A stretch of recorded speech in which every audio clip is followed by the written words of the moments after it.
All right, so what are we looking at here? This is my 1993 video. Yeah, video too, but 1993 Chevrolet Silverado. So as you can see, thing is lowered. Not gonna lie to you, drop spindles up front. Cut the coil, cut half of a coil out. Didn't heat them up.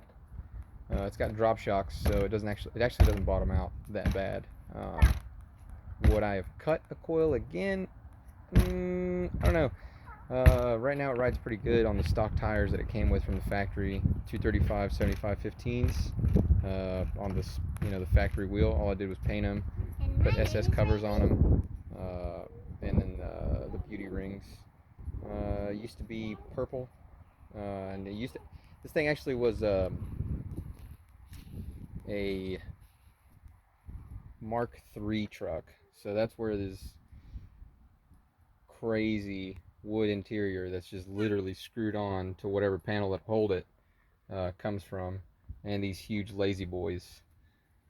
So at one point I was like, you know what, I want to get a more sporty interior, but honestly the older I get the more comfortable these things feel, so it doesn't really make any sense.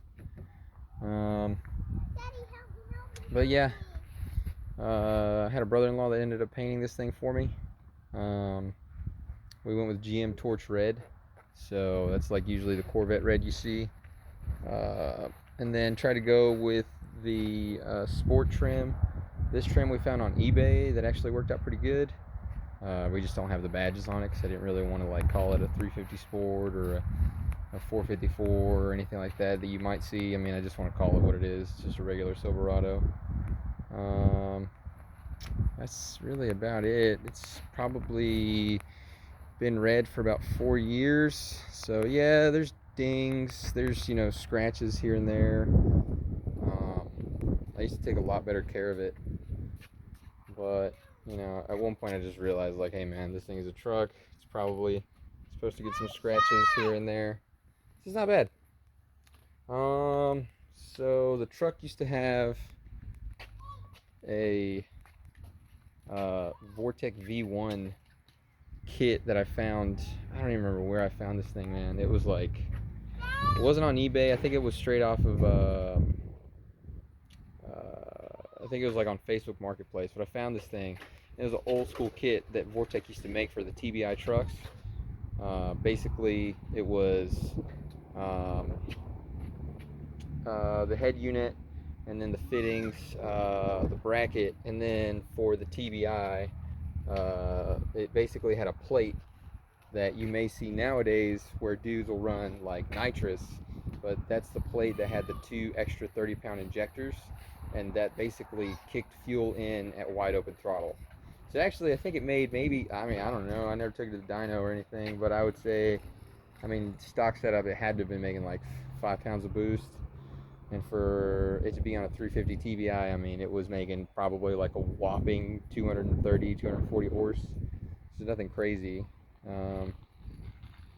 But I got tired of that, and then we ended up doing things a little differently.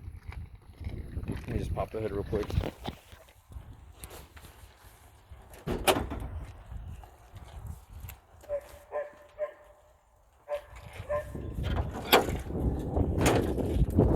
So now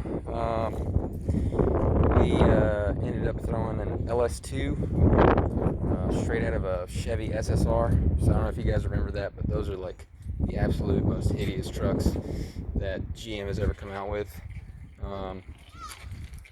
The 05 to 06 model had the 6.0 that was out of the vet, and in the Trailblazer SS it's the same LS2. This one has a 243 heads. We ended up getting Skill and Fill headers because those are the ones that usually work the best with LS swaps, especially in these trucks. I ended up getting them coated through Jet Hot. They did a great job. I thought it was pretty good pricing too. Let's see what else. Ford minivan Windstar fans. It's like '01. Yeah, I think I went to the junkyard, but these things pull serious air. Like it'll keep the sucker cool. 454 SS radiator, or just a 454 radiator. I don't think there's any difference between the SS version and just the regular big block version that came in these things. So let me see what else. Yeah, the LSA. The LSA is a stock LSA setup, stock pulleys. Uh, it's got a LSX Innovations accessory drive system. It's pretty cool. You can do different setups with this. It's got like different knobs and stuff that you can change out depending on what you're trying to run. It's got a Nick Williams 92 millimeter throttle body. It's cable operated. Let's see what else. The intake is just thrown together. There's nothing crazy about the intake. Still have the factory brake setup. I've been meaning to go to Hydro Boost, but I'm like every other dude. Like you just put it off until you absolutely have to do it. Right now it stops fine though. Like it's still vacuum powered, so there's no issues there. Let me see. Yeah, the way this thing all came about really was I always wanted to do an LS swap, but I was just kind of like on the, you know, I guess just, on the fence as to how I wanted to do it.